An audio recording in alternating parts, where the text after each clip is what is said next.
back to yet another episode of Talent Management Insights. In the last few episodes, we spoke about the Great Resignation, and in this episode, we will be talking about more such interesting topics. Our guest on this episode is an industry veteran with over 36 years of corporate experience in areas such as sales and operations, leadership, organizational transformation, and he has worked across many sectors such as IT and the manufacturing domain. As a consultant, he has worked across many more domains such as IT, finance, banking and insurance, government, hospitality. He is a global Indian who has lived and worked across the globe. He has traveled to more than 25 countries. I would like to extend a warm welcome to Anand Pillai, the Managing Director of Leadership Matters. Welcome back. Thank you, Vikram, for having me in your show. One of the questions on my mind after our last conversation was, I think post the pandemic, we've all been coming back. I think we've been coming back with a vengeance. Growth is happening across sectors, across the globe. One thing which I see holding back many organizations is the lack of leadership. I mean, the lack of leaders who are ready to take on the mantle and go forward with the initiative. So what do you feel on this topic? Yeah, it's a very interesting question. Quite interestingly, last week on Friday, Saturday, I was doing an engagement for one of my clients who were not hit with that higher attrition, but at the same time, they did have some kind of an attrition, possibly just below their industry average. Now, while that was a conversation, in fact, their industry average was about 8%, and they were about 6.5 or whatever. And they felt it was very high. At the same time, I was having, and I'm in discussion, hopefully that should come to a finalization. I'm in discussion with another industry. It's an electric vehicle manufacturing industry. They are hit with about 42% attrition. Because a person comes with a particular, set of skills, and he or she pretty soon is becoming a hot property. So I talked to the people there, and for whatever reason, they said, we want to keep the conversation anonymous. But this is the statement that he made in line with what you said. We have leaders in our organization, but there is no leadership. I wanted that sentence to be said again. I kind of caught the essence, but I wanted to know the frame of reference with which this particular person was coming from. So he said, I'm leaving because we have leaders in the organization, but there is no leadership. I continued that conversation, and then I correlated it with my last week's experience. So in the last week experience, that is a kind of a, I won't say NGO, that is a kind of a small scale industry. In that organization, quite interestingly, and they have a very low attrition, well below their industry average. And there exactly the opposite was the feeling. That is, we don't have leaders in our organization, which means everybody is equal, but we have leadership in the organization. So many times I know that a lot of leadership consulting or consulting organization is the biggest or the shortest resource or the most scarce commodity on the face of the earth is leaders.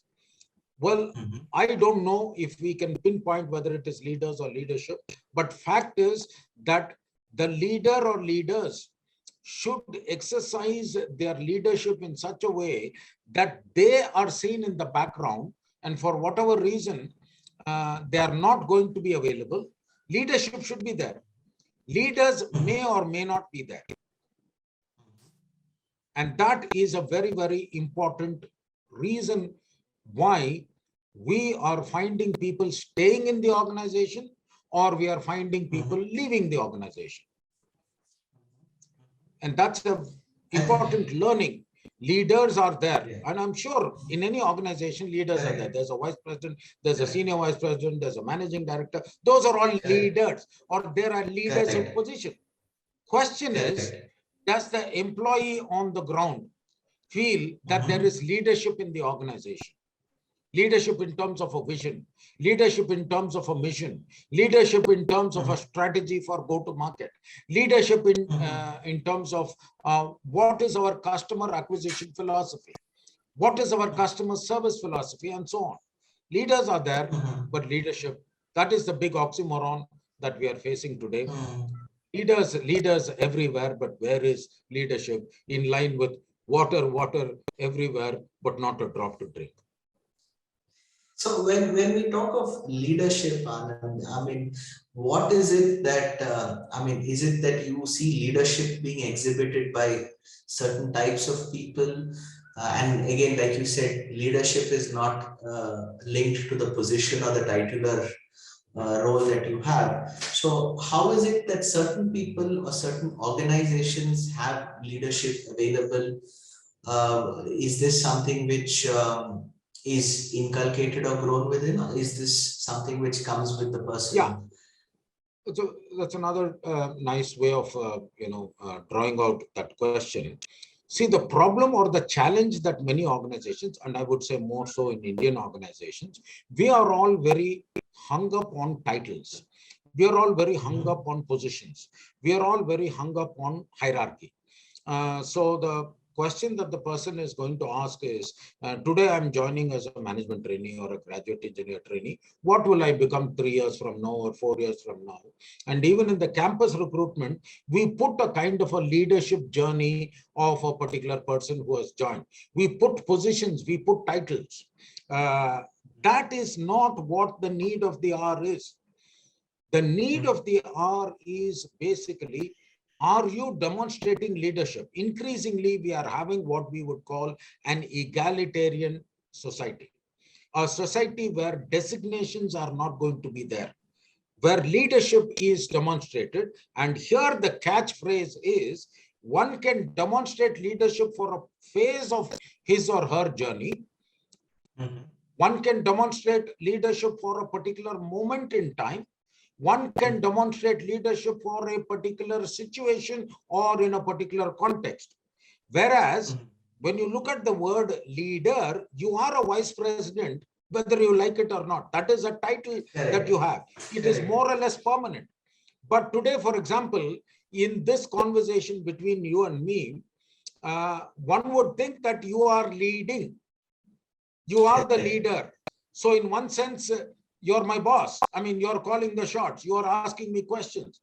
But if I become a slave and just answer only the questions that you are asking me, then it is not a one-on-one equation, or it's not an equal equation. Then it becomes a market research kind of an entity.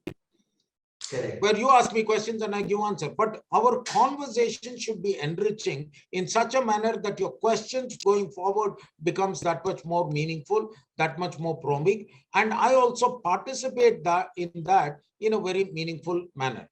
In exactly the same manner, in the organization, I may or may not hold a leadership position. I may or may not have a leadership title. But the situation calls for me to demonstrate leadership. There is a client situation. There is a vendor situation. There is a team member conflict situation. I may or may not be the designated team leader. I may or may not be the group leader. But that situation calls for leadership to be exhibited. So organizations increasingly are flooded, if you ask me, with leaders. But leadership is not demonstrated. On the other hand, if you ask me, what is the game changer? The game changer is not leaders. The game changer is leadership. And this is where even startup organizations, which have network reporting, which really don't have any titles, and I have a lot of startup organizations where even the senior most member or the so-called founder will have a title: member technical staff, member operation staff, member finance staff. Now, technically speaking, that person who is the member of finance staff could well be designated as the chief financial officer. But they are comfortable in having a member title rather than the head title, because the head puts a very strict sense of responsibility for the person, and you may or may not have the luxury of being the head or being the lead in every part of the cycle. In some part of the cycle, you may perform the role of a lead. In some part of the cycle, you may play the role of being a partner or a collaborator. So the appropriate one is exercise leadership, be a member of the staff rather than the leader of the staff, rather than having a functional leader. Now that comes back to the Great Resignation crisis. The Great Resignation crisis, a large number of organizations responded to the Great Resignation crisis by giving fancy designations, thinking that if I over designate my person, he or she will be out of the job market. I'll give you an example. Let us say I have only 5 years of experience in the industry. For 5 years of experience in the industry, I most certainly am not entitled to become a senior vice president in the organization. But what organizations do is they give me a title of a leader, thinking that, oh, this person is already designated senior vice president. It will be below his or her dignity to go and join another organization as general manager or as assistant vice president. So you've given a leader title, whereas you have not enabled him or her to have leadership qualities. Now, because of that, this person is saying, wait a minute here, I am only a functional leader. I would rather go to an organization where I become who I need to be rather than what my title is. That is the trick that is there. And organizations who are able to retain people are organizations who are able to develop that leadership in people by putting them in challenging situations, by putting them in demanding situations, and enabling them to grow better, where there is an implicit trust in the person's competency, where there is an implicit trust in the person's capability, and that may or may not be written in the form of a job profile, written in the form of a skills profile. And that is what enables a person to stay in the organization, because there is that informal relationship, informal knowledge of my leadership qualities, not the leader title. Correct. I think this is, I mean, even drawing from my personal experience, I think I was part of a very large group which is in the engineered material space. And we all used to have a very empowered situation where all of us had roles which were very meaningful. And like you said, when if at all one was to look outside the group, either in terms of designation or in terms of the quality of the job role you were doing, you were not finding equivalent things outside. So I think it served very well to retain people, and in a very positive manner. Of course, over designating is another way to go, but then you're putting that person on a pedestal, and that's another way. I mean, has its pros and cons. So, do you see all employees responding equally to such, let's say, enabling factors where you're trying to inculcate leadership, or do some people stand out versus the rest? I mean, do you see this difference happening? Yeah, that's a very good question. Quite clearly, all employees will not see it that way. There are some who are hung up on titles. There are some who are hung up on designations. There are some who are hung up on even grade. What grade I belong to in the organization. And unfortunately, our Indian system is such that we are a little bit fancy on designations. I mean, I've said this before and I'll say it again. We are one crazy country where our name, our designation, our qualifications is so much a bragging right that it is put on the nameplate outside the door. I mean, so-and-so is residing in so-and-so, general manager or past general manager or something. The worst situation, in fact, it's a little bit hilarious to actually even see it. When we print our wedding cards, we print the designation and title of the groom's father or the bride's father. How does that matter? Even the company where they work, I mean, so I've seen even that in certain wedding cards. It is defeating the purpose. Treat people for who they are in terms of their potential. treat people who they are in terms of their current and future performance rather than the title. And we can get very disappointed when we treat a person in terms of his or her title. Say, oh, how can the VP behave like this? Or how can the CEO behave like this? Instead of that, if you look at people for who they are in terms of their potential and grow them up to be higher, that will be a different value proposition. I go back to my mentor way back in 1984, Dr. Graham French. You know what he said?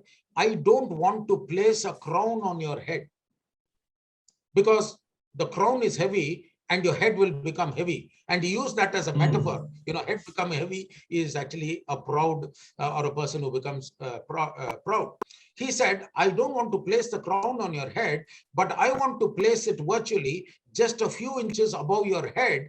And I want you to grow into it. And I will do whatever I can to make you grow into that crown. But the disadvantage is, as you grow into that crown, which is a few inches above you, that crown also will move. So which means it is a pursuit of leadership that I want you to have. And my role as a mentor or my role as your senior is to give you enough grooming, enough potential inputs for you to grow into that. Whereas on the other hand, if I place the crown on your head, general manager, head of sales, or vice president, then I'm already got the crown. I'm already coronated. Here he's saying the crown is above your head, grow into it. Organizations today should focus on developing the leadership in the individual rather than making him or designating him or her to be a leader. And that is a tough call. And as you asked the question, not every employee will be able to see that because we have got a social circle. We've got our spouses to tell, who are you? I'm a vice president in this organization, or I'm a senior vice president in the organization.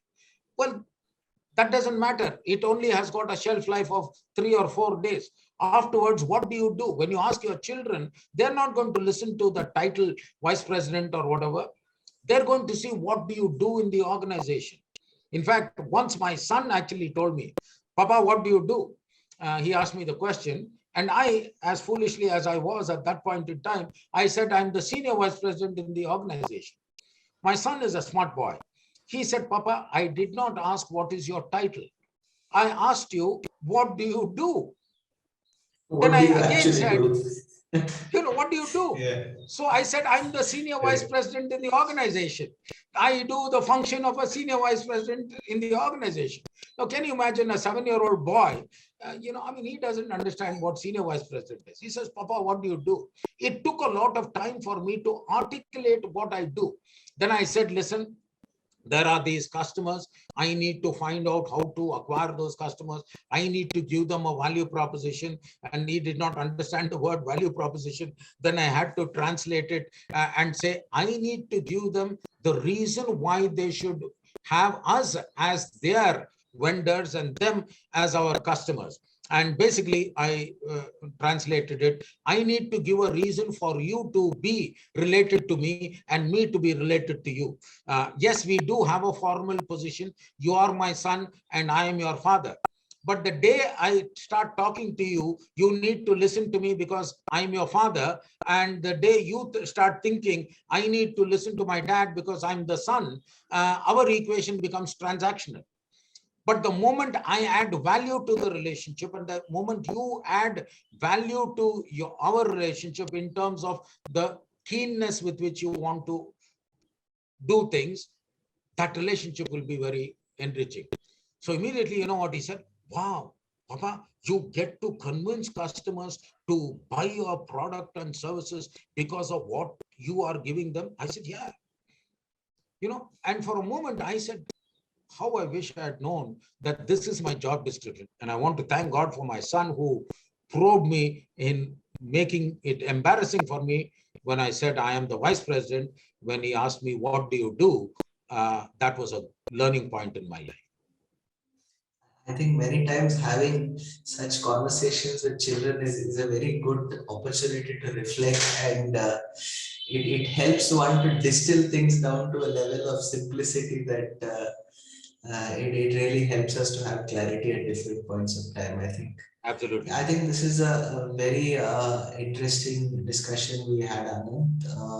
I think we had a very good discussion on leaders versus leadership and how the two don't necessarily correlate, and how leadership is something which is very much the need of the hour, where employees need to step up irrespective of their role and the situation you are in. It's all about doing what it takes to get the goals met, to keep progress happening.